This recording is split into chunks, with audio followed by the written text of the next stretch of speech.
Welcome back to सुबह सवेरे पाकिस्तान। नाज़रीन, बहुत सारी जो माएँ इस वक्त देख रही होंगी मुझे, और वैसे भी जो मतलब खालाएँ वगैरह भी होती हैं, वो सब भी लोग देख रहे थे। जब बच्चा बोलना शुरू करता है ना तो बड़ा अच्छा लगता है। इसमें दादा दादी को भी शामिल कर लें, नाना नानी को भी शामिल कर लें। लेकिन जब वो पहले बच्चा जो पहला लफ्ज़ बोलता है ना, उसका लोगों की सारी जो अटेंशन होती है सारी उस पर होती है कि पहला वर्ड क्या बोलेगा, और सारी जिंदगी याद रहता है। माएँ पूरी जिंदगी बताती रहती हैं कि जी कि इस बच्चे ने पहला लफ्ज़ ये बोला था, इसने ये बोला था। अच्छा, जैसे आज का जो है ना, मैं एक्सपीरियंस कर रही हूँ, मुझे खुद भी बड़ी खुशी हो रही है। जैसे जरने जो है वो 6 मंथ्स की हो गई है, तो उसने पहला वर्ड बोला माँ माँ, मतलब करके ना वो बोलना शुरू हो गई। लाइक मैं बड़ी हैरान हुई, मैंने कहा ये पता नहीं अब ये वर्ड पहला बोला, ये भी हम आज जानेंगे कि पहला वर्ड वाकई में उसने ये बोल दिया है, या फिर ये मुझे लग रहा है उसके साउंड से कि वो मुसलसल हर टाइम ये बोलती रहती है, शायद वो ऐसे मम्बल करती है। लेकिन अब बच्चे सही तरह से कब मतलब प्रॉपर कब बच्चे मामा ही बोलते हैं, शायद ज्यादा करीब रहते हैं और माएँ बातें करती रहती हैं, तो मुझे भी लगता है इसे मैं तो सिखाती यही हूँ।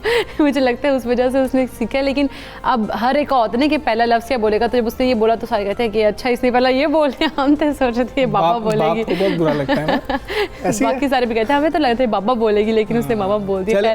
लेकिन बड़ा अच्छा एक एहसास होता है। इसके साथ एक अहम और चीज़ भी है कि हम ये देख रहे होते हैं कि बच्चे ने पहला लफ्ज़ ये बोला, फिर कुछ पेरेंट्स इंतज़ार कर रहे होते हैं और बच्चा पहला लफ्ज़ अदा नहीं कर पा रहा होता। और आमतौर पर एक बच्चा पैदाइश के 1 साल के अंदर अंदर छोटे छोटे अल्फाज बोलना शुरू कर ही देता है, और जो उसकी उम्र बढ़ती चली जाती है बच्चे की सलाहियत में इजाफा होने लगता है। मगर हमारा मेन कंसर्न वो पेरेंट्स हैं, वो बच्चे हैं। हम उस पर गुफ्तगू कर रहे होंगे जो देर से बोल रहे हैं। बिल्कुल, और कब मतलब पेरेंट्स को ध्यान देना होगा कि उनके लिए परेशानी का सबब बन सकती है वो टाइम कि बच्चे कब उनके नहीं बोल रहे, या उन्होंने प्रॉपर वर्डिंग जो है, या वो वर्ड एक जो है प्रोनाउंस नहीं किया, या एक पूरा सेंटेंस वो अपने जिस उम्र में बोलना होता है उनको, जैसे 2 साल की उम्र है कि उसमें वो अल्फाज अदा करके एक जुमला बोल रहे होते हैं, या 3 साल की उम्र तक वो अगर नहीं बोल पा रहे तो फिर परेशानी का बायस बन सकती है वो चीज़। और पेरेंट्स को चाहिए कि उनके ऊपर ध्यान दें, और उस वक्त वो अपने डॉक्टर है जो मौलिज है उससे राब्ता करे, उससे रुजू करे। अच्छा, अक्सर पेरेंट्स ये भी शिकायत करते हैं कि जी कि हमारा बच्चा सुनता है और सर से रिस्पॉन्ड करता है, इशारों से बता देता है कि ये बात है। जब आप उसको आवाज़ दे के कोई बात समझाते हैं कि जाके ग्लास ले आओ, तो वो ग्लास ले आता है। ये चीज़ रखा हो तो वो रख देता है, अंडरस्टैंड करता है आपकी बात को, लेकिन वो उस तरह से बोल नहीं रहा होता। कुछ लोग कहते हैं कि बच्चा बड़ा सुस्त है, कि ये इतना तकल्लुफ़ ही नहीं कर रहा कि ये कुछ अल्फाज अदा करे। लेकिन क्या ये बात इतनी मजाक में डाल देने वाली है, या इसको संजीदा लेना चाहिए, और कब संजीदा लेना चाहिए, आज हम इसी पे बात करेंगे। हमारे साथ स्पीच थेरेपिस्ट महरीन तारिक मौजूद है। महरीन, अस्सलाम वालेकुम, गुड मॉर्निंग। महरीन, हमने पहले तो बात बड़ी खुशी होती है जब बच्चा पहला लफ्ज़ बोल रहा होता है, लेकिन बहुत परेशानी हो रही होती है जब बच्चा या तो कम बोल रहा होता है, या पहला लफ्ज़ नहीं बोल रहा होता, या अपनी उम्र के बच्चों की तरह बात नहीं कर रहा होता। परेशानी कब होनी चाहिए पेरेंट्स को, और फिर क्या करना चाहिए? बिस्मिल्लाहिर्रहमानिर्रहीम, अस्सलाम वालेकुम, thank you so much for having me in this show. First of all, सबसे पहले जैसे आपने स्पीच डिलेज़ की बात की, तो इससे पहले मैं एक टॉपिक को डिस्कस करना चाहूँगी, वो है ऑटिज़म। ये एक ऐसा मसला है जो अब बच्चों में बहुत ज़्यादा कॉमन हो गया हुआ है। It's a disease of communication बच्चों में, और इसको उतना लोगों को अवेयरनेस नहीं है कि हाउ टू हैंडल। तो थोड़ी सी इसकी अवेयरनेस क्रिएट करने की ज़रूरत है कि ये क्या होता है, इसके कॉजेज़ क्या हैं। ऑटिज़म एक्चुअली 5 डिसऑर्डर्स, 5 डिजीज़ से मिलकर नाम दिया गया है इस बीमारी को, जिसके अंदर ऑटिज़म स्पेक्ट्रम डिसऑर्डर है, ऑटिज़म है, चाइल्डहुड डिसइंटीग्रेटेड डिसऑर्डर है, उसके अलावा रीड डिसऑर्डर है, डिफरेंट डिसऑर्डर्स से मिलकर बना है। और इसका बेसिकली मतलब क्या है, यहाँ इस डिज़ीज़ में होता क्या है कि बच्चों को कम्युनिकेशन में ट्रबल होता है बहुत ज़्यादा, और बेसिकली नॉन वर्बल कम्युनिकेशन में। एक वर्बल कम्युनिकेशन है जो हम बोल कर बता देते हैं, और non verbal communication eye contact से, हैंड जेस्चर से, जो हम अपनी बॉडी से इंडिकेट करते हैं, वो बच्चे इस चीज़ में लैक करते हैं बहुत ज़्यादा। वो बच्चे बहुत ज़्यादा इरिटेट भी होते हैं। अब वो एक ही रूटीन के आदी होते हैं, एक ही टॉय को खेलना पसंद करते हैं, एक तरह से खेलना पसंद करते हैं, एक तरह का खाना खाना पसंद करते हैं। अगर उनकी रूटीन और ये सब चीज़ें चेंज कर दी जाएँ तो वो बहुत इरिटेट होते हैं, डिस्टर्ब होते हैं, और पेरेंट्स ये समझते हैं कि बच्चा बहुत बदतमीज़ हो रहा है। एक्चुअली वो बदतमीज़ ही नहीं होता, उसको खुद समझ नहीं आ रही हैंडल कैसे करना है। न्यू चीज़ों को वो वेलकमिंग नहीं होता है बिल्कुल भी। और जैसे कि आप इसके कॉजेज़ को डिस्कस करते हैं कि एक आम बंदा, एक आम माँ जो इतनी क्वालिफाइड नहीं है, या पेरेंट्स, वो घर में इस चीज़ को फिगर आउट कैसे करें कि क्या हमारे बच्चों को ऑटिज़म है, या हमारा बच्चा बिल्कुल हेल्दी नॉर्मल है, बस इसका स्पीच डिले है। उसके भी बहुत से रीज़न्स होते हैं। फिगर आउट कैसे करना है कि जो ऑटिज़म का बच्चा है ना वो बहुत ज़्यादा हैंड फ्लैपिंग करता है, ऐसे अपने हैंड्स फ्लैप करता है या ऐसे हैंड्स फ्लैप करता है। उसके अलावा वो रोटेशन वाले काम बहुत ज़्यादा करता है। मीन्स अगर अपनी कार टॉय से खेल रहा है तो अपने कार के टायर को वो रोटेट करे जा रहा है, या अगर वो एक एक्टिविटी कर रहा है तो उसको करे जा रहा है, डोर को ओपन कर रहा है, क्लोज कर रहा है, ओपन कर रहा है, क्लोज कर रहा है, रिपीट कर रहा है एक्शंस को। और उसके साथ साथ वो सोशली बिल्कुल भी एक्टिव नहीं है, उसको एक ग्रुप में खेलना पसंद नहीं है, उसको अलग रहना पसंद है, उसको न्यू चीज़ें बिल्कुल भी पसंद नहीं है। आप उसके लिए चीज़ों को चेंज करें तो बच्चा बहुत ज़्यादा डिस्टर्ब हो जाएगा। तो आप इस चीज़ से फिगर आउट कर लेंगे कि हमारे बच्चे को हो सकता है कि ऑटिज़म हो, लेकिन the right age of diagnosis जिसमें कि एक बच्चे को डॉक्टर कह सकता है कि इसको ऑटिज़म है वो 3 इयर्स है। 3 इयर्स से पहले डॉक्टर या कोई भी साइकेट्रिस्ट या स्पीच थेरेपिस्ट ये नहीं कह सकता है कि आपके बच्चे को ऑटिज़म है, क्योंकि ऑटिज़म के अलावा और भी स्पीच डिलेज में प्रॉब्लम्स होती हैं जिसकी सबसे बड़ी कॉज है एक्सेसिव स्क्रीन टाइम।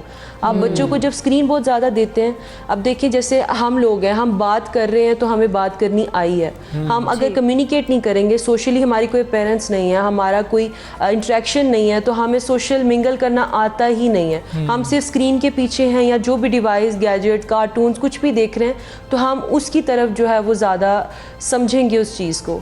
यहाँ पर एक पॉइंट आता है हेयरिंग और लिसनिंग का। हेयरिंग जो होती है ना वो हम अपने कानों से करते हैं, लेकिन लिसनिंग जो है वो बच्चा अपने ब्रेन से करता है, हम सब भी। तो कार्टून्स और उन चीज़ों के टुवर्ड्स बच्चा जो है वो ज़्यादा समझ जाता है चीज़ों को, और इस चीज़ की तरफ माँ बाप की तरफ कम्युनिकेशन जिस तरह से एक जो पॉइंट है वो हमजा ने जिस तरह से रेज किया स्टार्टिंग में कि कुछ बच्चे होते हैं जो कि अगर आप उनको कुछ भी कह रहे हैं कि ग्लास ले आओ, प्लेट रखाओ या इस तरह की कोई करें तो वो उसको उसके ऊपर कर रहे हैं, एक्ट रिएक्ट कर रहे हैं, उसके ऊपर चीज़ों को मान रहे हैं, लेकिन मुंह से कुछ लफ्ज़ अदा नहीं कर रहे हैं। और अगर हम ये बात कर लें 1.5 से 2 साल की उम्र के दौरान बच्चा जो है वो इस तरह इस काबिल हो जाता है कि आपको रिस्पॉन्स कर रहा हो, तो उसी की वजह कि वो बोल क्यों नहीं रहे होते सही तरह से मुँह से। देखिए इसमें 2 चीज़ें हैं, एक तो हम इधर ऑटिज़म की डिज़ीज़ में मुब्तला बच्चे के बारे में बात कर रहे हैं और एक हम एक नॉर्मल बच्चे के बारे में बात कर रहे हैं जिसका स्पीच डिले है। ऑटिज़म वाला बच्चा तो जैसे एक डिज़ीज़ है वो इसका शिकार है, तो 3 साल तक उसको देखा जाएगा कि वाकई ऑटिज़म है।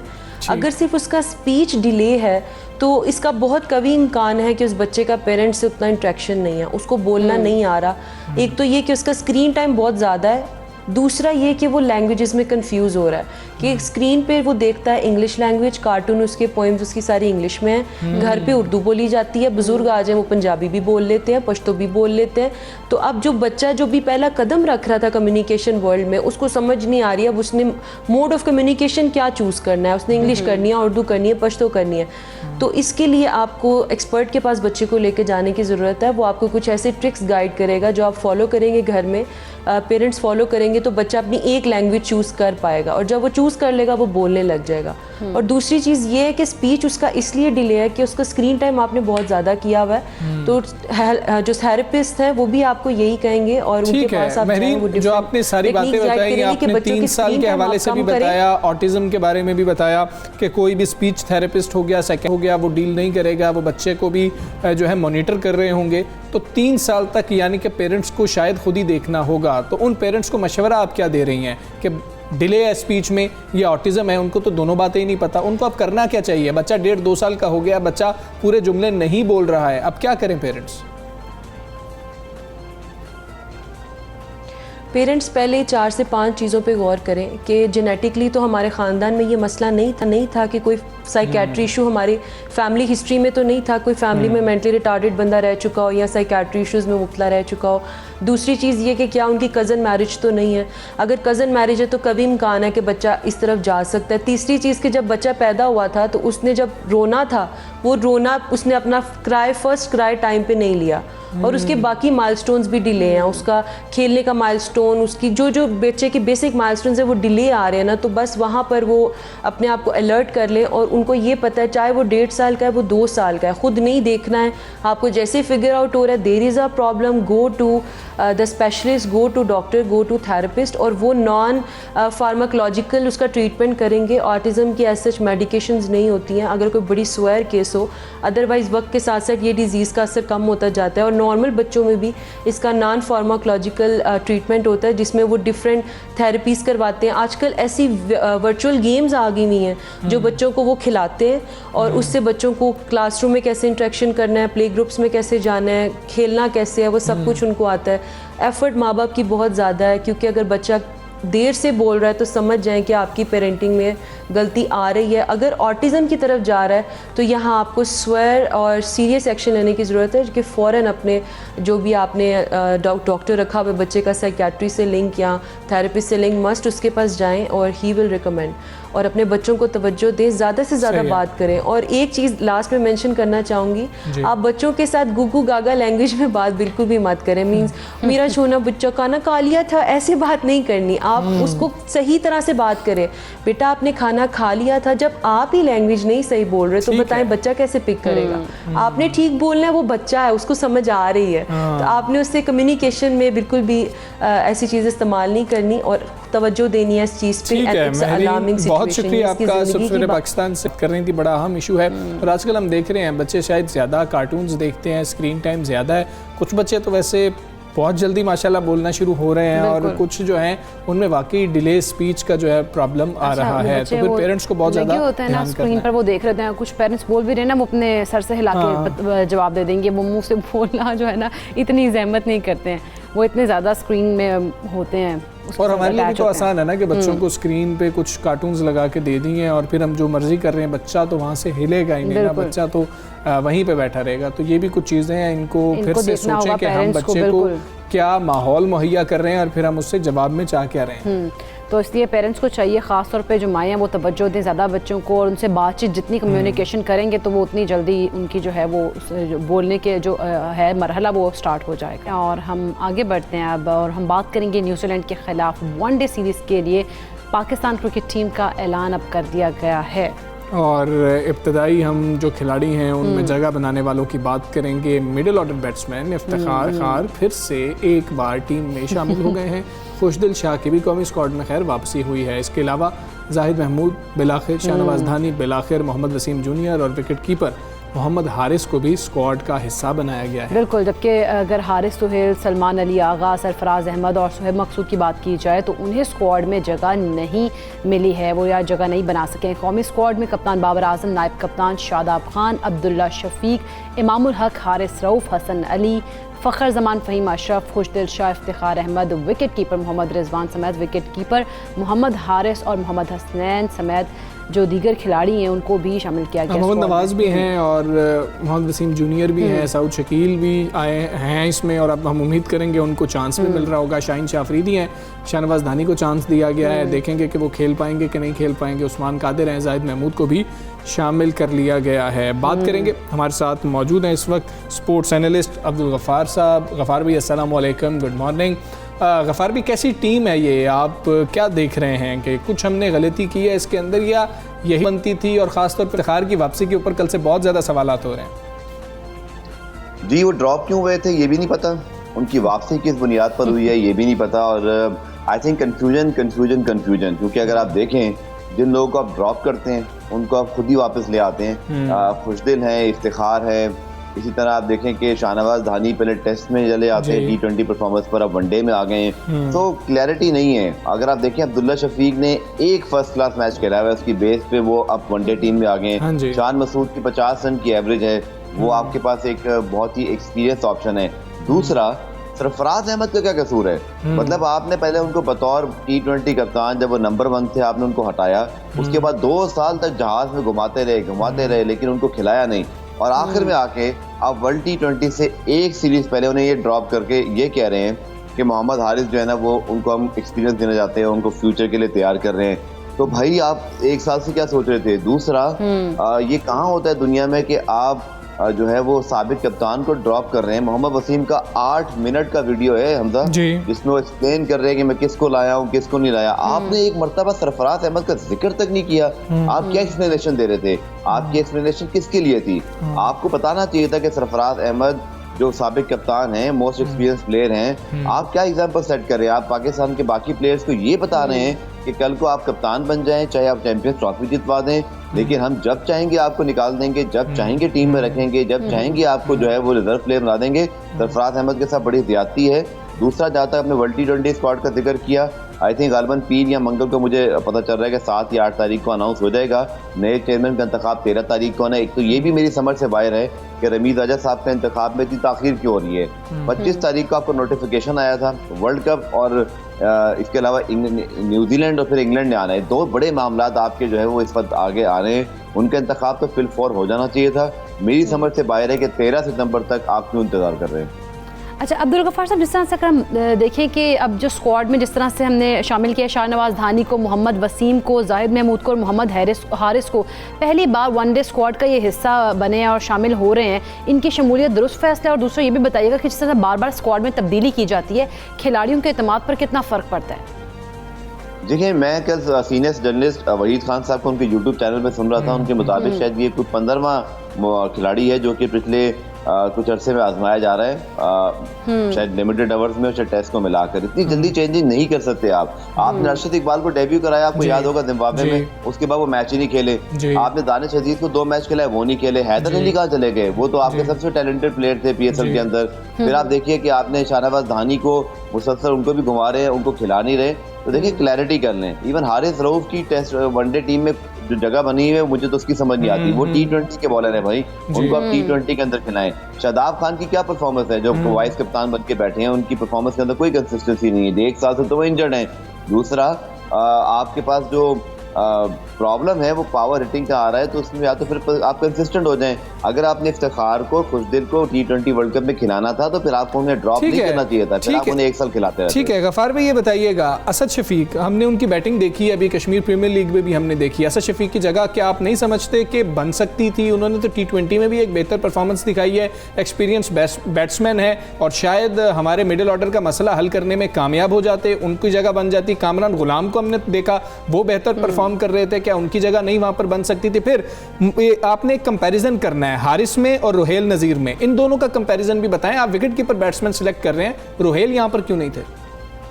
बिल्कुल, रोहेल को आप कहते रहे हैं। देखिए, आप क्रिकेट की बड़ी सिंपल सी इस्तेलाह है, जिसको आप पहले मौका देते हैं ना, उसको आप पूरा एक लॉन्ग रन देते हैं तो वो परफॉर्म कर सके। आप देखें, रोहेल का नाम पिछले 2-3 साल से हम सुन रहे हैं, सरफराज और रिजवान के बैकअप के तौर पे। कहाँ चले गए रोहेल? क्या इस तरह के खिलाड़ी डेवलप किए जाते हैं? इसी तरह आपने जो बात की, पिछला सवाल जो था वो किससे असद शफीक और कामरान गुलाम। शफीक, देखिए असद शफीक आपके प्रॉपर मिडिल ऑर्डर बैट्समैन है। मैं मानता हूँ उनकी फॉर्म में स्लम्प आया था और आपने उन्हें ठीक ड्रॉप किया था, लेकिन जब आपके पास अब सीजन गुजर गया होता है, जब आपके पास फवाद आलम सेट हो गए हैं, तो आपको फवाद आलम के होते हुए भी असद शफीक को फौरी तौर पर टेस्ट टीम में लाकर अपनी मिडिल ऑर्डर को जो है ना एक बैकअप ऑप्शन देना चाहिए था। अगर आप देखें तो असद शफीक बड़े फिट हैं, ये सबसे बड़ी बात है कि ही इज सुपर फिट। लेकिन आप देखें, आप तो हमजा बात करें वनडे T20 की, उन्होंने तो टेस्ट टीम के अंदर जो स्पेशलिस्ट है वहां ही उन्हें कोई शामिल नहीं किया, तो ये कितनी बड़ी अजीब सी बात है। आई थिंक मुझे लगता है जो मेरा बॉटम लाइन होगा इस पूरे डिस्कशन का, ये टीम जो मोहम्मद वसीम सिलेक्ट कर रहे हैं पिछले 1 साल से, ये सबको खुश करो वाली पॉलिसी। आपने बोला धानी होना चाहिए, धानी को डाल दो। मैंने कहा जाहिद महमूद भी होना चाहिए, जाहिद महमूद को डाल दो। इससे पहले ताबिश खान का डेब्यू करा के मेडल भी ले लो भाई, कि देखो मैंने ताबिश खान को डेब्यू करा दिया। ताबिश खान 1 टेस्ट खेले, आउट। अब्दुल्ला शफीक जो है वो 1 मैच खेले, 2 मैच खेले T20 के, वहां से आउट। अरशद इकबाल आउट।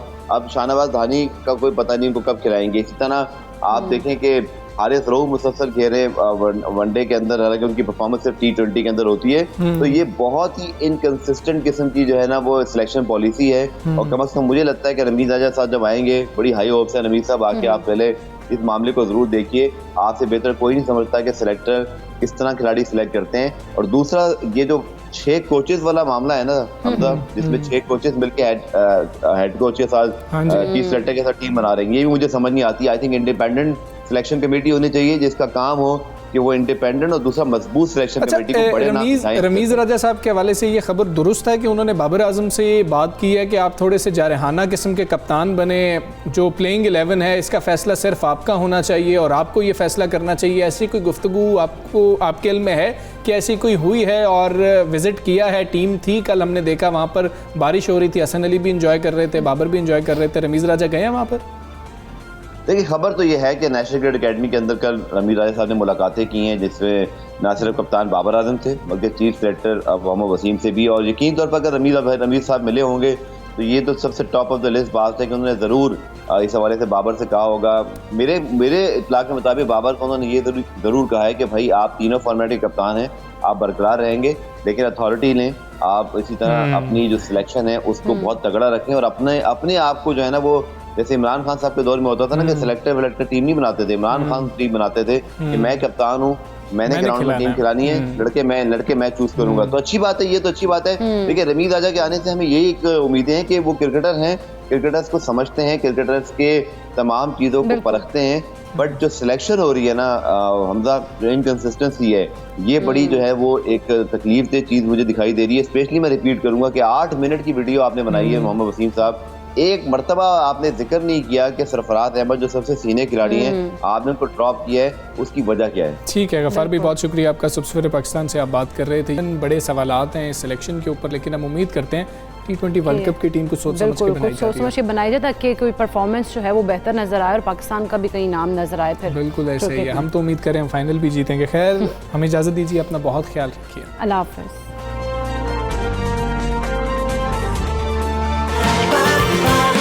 सुबह